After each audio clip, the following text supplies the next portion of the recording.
అందరికీ నమస్కారం. ఈరోజు మాజీ సీఎం జగన్మోహన్ రెడ్డి గారు ప్రతిపక్ష హోదా కోసం ఒక స్పీకర్ గారికి లెటర్ పంపించడం జరిగింది. అందులో భాగంగా ఆర్టికల్ 208 ప్రకారము 10% టోటల్ స్ట్రెంత్లో ఉండాల్సిన అవసరం లేదని చెప్పారు. ఈరోజు ఒకసారి పార్లమెంట్ మెంబర్గా, 3 సార్లు ఎమ్మెల్యేగా, ఒకసారి ఆంధ్రప్రదేశ్ సీఎంగా పనిచేసిన జగన్మోహన్ రెడ్డి గారు అసెంబ్లీ రూల్స్లో ఈ విషయం స్పష్టంగా ఉన్నది అన్న విషయం కూడా మర్చిపోయి ఒక శాసనసభ స్పీకర్కి లెటర్ రాసినప్పుడు ఏ విధమైన అవగాహన లేకుండా రాశారు. రూల్ నెంబర్ 56లో క్లాజ్ నెంబర్ సిలో క్లియర్గా రాసింది 1/10 టోటల్ స్ట్రెంత్లో ఉంటేనే ప్రతిపక్ష హోదా వస్తుందని. ఈరోజు జగన్మోహన్ రెడ్డి గారు తన యొక్క వైఫల్యాలకి రకరకాల కారణాలు చూపడం మొదలుపెట్టారు. ఈరోజు ప్రజలకు మొహం చూపించే ధైర్యం లేక మొన్నటి వరకు ఈవీఎంలు కారంగా ఓడిపోయానని, ఈరోజు ప్రతిపక్ష హోదా ఉంటేనే అసెంబ్లీకి వస్తాననే విధంగా ఆయన లెటర్ రాశారు. ఇదే సీఎం గారు ఈరోజు ఎక్స్-సీఎం గారు కడప పార్లమెంట్లో ఉన్న 7 స్థానాల్లో పులివెందుల కాన్స్టిట్యున్సీ నుంచి గెలిచారు. మేము కడప అసెంబ్లీ నుంచి గెలిచాం. మన ఇద్దరి పని ఏంటంటే ప్రజా సమస్యల కోసము పోరాడము, ప్రజా సమస్యలు తీర్చే విధంగా మనం పని చేయాలి. కానీ జగన్మోహన్ రెడ్డి గారు మాత్రము అధికారంలో వస్తేనే పని చేస్తాను, అధికారంలోకి వచ్చినాక దోచుకోవడానికి మాత్రమే నేను పని చేస్తాననే విధంగా ఉంది. ఈరోజు ముఖ్యంగా ఆయనకి చెప్పాల్సుకున్న విషయం ఏంటంటే, చరిత్ర ఆయన ఒకసారి గమనించుకోవాలా. ఒక పార్టీ నాయకుడుగా ఉన్నాడు, ప్రతి ఒక్క విషయం 1కి 2 సార్లు చెక్ చేసుకొని ఏది చేసినా ముందుకెళ్ళాలా. 1994లో జనార్దన్ రెడ్డి గారి హయాంలో కాంగ్రెస్లో మొత్తం 294 సీట్లకు గాను 26 సీట్లు ఇస్తే ఆయనకు ప్రతిపక్ష హోదా ఇవ్వలేదు. అలాగనే ప్రమాణ స్వీకారంలో ఆయనను ఆల్ఫాబెటికల్ ఆర్డర్లోనే పిలిచారు. కానీ తెలుగుదేశం పార్టీ యొక్క గొప్పతనం ఏంటంటే, ఈసారి జగన్మోహన్ రెడ్డి గారికి 11 సీట్లు వస్తే ఆయనని మంత్రులైన వెంటనే ఆల్ఫాబెటికల్ ఆర్డర్ లేకుండా ముందుకు తీసుకుపోవడం జరిగింది.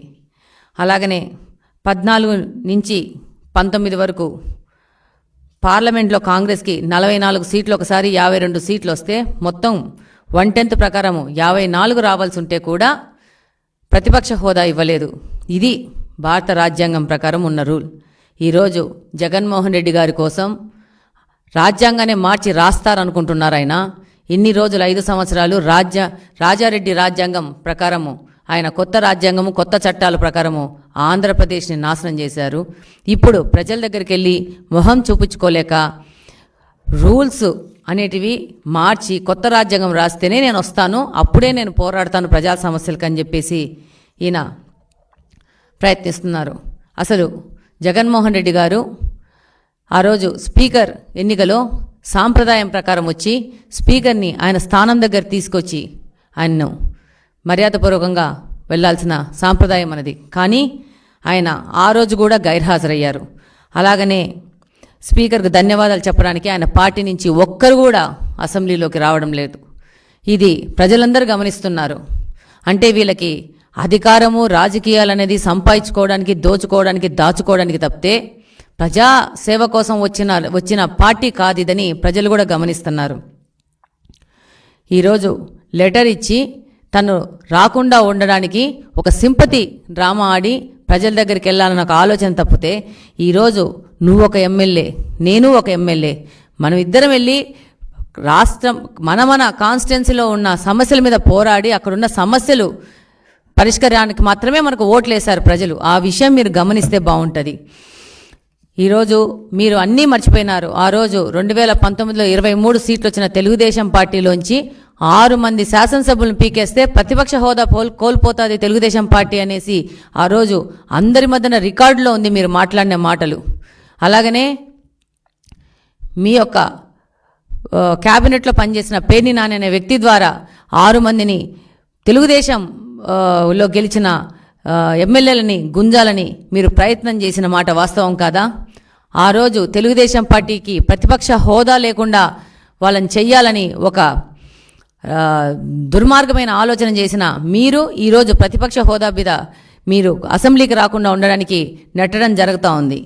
ఆ రోజు తెలుగుదేశం పార్టీ 4 సభ్యులు వెళ్ళినా కూడా 19 సభ్యులతో ప్రతి ఒక్క అసెంబ్లీ సెషన్కి వెళ్ళడం జరిగింది. ప్రజా సమస్యల మీద పోరాడడం జరిగింది. ఒకవేళ మీరు ఏ విధమైన అవమానాలు చేసినా దాన్ని భరిస్తూ ప్రజల పక్షాన్ని నిలబడడం జరిగింది తెలుగుదేశం పార్టీ. అలాగనే 14 నుంచి 19 వరకు మీరు ప్రతిపక్షంలో ఉన్నప్పుడు రాకపోతే మా యొక్క తెలుగుదేశం ఎమ్మెల్యే ప్రజా సమస్యల మీద పోరాడడం జరిగింది. మీకు బాగా తెలుసు, గౌతు శిరీష గారు ఆఫ్షోర్ ప్రాజెక్టుకు నిధులు ఇవ్వకపోతే నిరసన కూడా చేశారు. ఈ విధంగా మాకు మా నాయకుడు మీరు ప్రతిపక్షం లేకపోయినా కూడా పోరాడాల నుంచి 14 నుంచి 19 వరకు మాతోనే క్వశ్చన్స్ వేయించుకొని మాతోనే పరిష్కార మార్గంగా పోరాటాలు చేపించారు. ఈరోజు మీరే పరిస్థితిలో వస్తున్నారంటే మీకున్న 11 మంది ఎమ్మెల్యేలను అసెంబ్లీకి పోకుండా ఇలాంటి చొడ్డులు చెప్పి ప్రజా సమస్యలకు దూరం పెట్టి ప్రజా సమస్యలకు పోరాడే విధంగా లేకుండా మీరు మీ పార్టీని చూసుకుంటున్నారు. అలాగనే ఈరోజు మీకు వచ్చిన 11 సీట్లు అనేటివి ఈ 5 సంవత్సరాలు మీరు ప్రజలకు వ్యతిరేకంగా పరదాలు కట్టుకొని దురహంకారంతో చేసిన పాలనకు వాళ్ళు రెఫరెండం ఇచ్చారు. ఇది గమనించుకొని కనీసం ఇప్పటి నుంచైనా కానీ ప్రజలకు సేవ చేసే విధానంగా మీరు ముందుకొచ్చి అసెంబ్లీలో ప్రజలకు ఉన్న సమస్యల మీద గలమెత్తితే బాగుంటుంది. అంటే మీరు అసెంబ్లీలోకి రావడానికి ఓన్లీ ముఖ్యమంత్రి అయితేనే వస్తారా? ముఖ్యమంత్రి స్థానంలోనే ఉంటే వస్తారా? అంటే మీకు ఓట్లేసింది ముఖ్యమంత్రి స్థానంలోకి ఎక్కడానికే ప్రజలు అనుకుంటున్నారా? మనకు ఓట్లేసింది మన నియోజకవర్గంలో ప్రజలు మనకు సేవ చేయడానికి మాత్రమే ఓటేశారు. దాన్ని మీరు ఉపయోగించుకొని మేము విన్నవించుకుంటున్నాము, పులివెందల్లో ఉన్న సమస్యల మీద మీరు గలమెత్తి అసెంబ్లీకి వచ్చి పోరాడితే బాగుంటుందని నేను చిన్న విన్నపం చేసుకుంటున్నాను.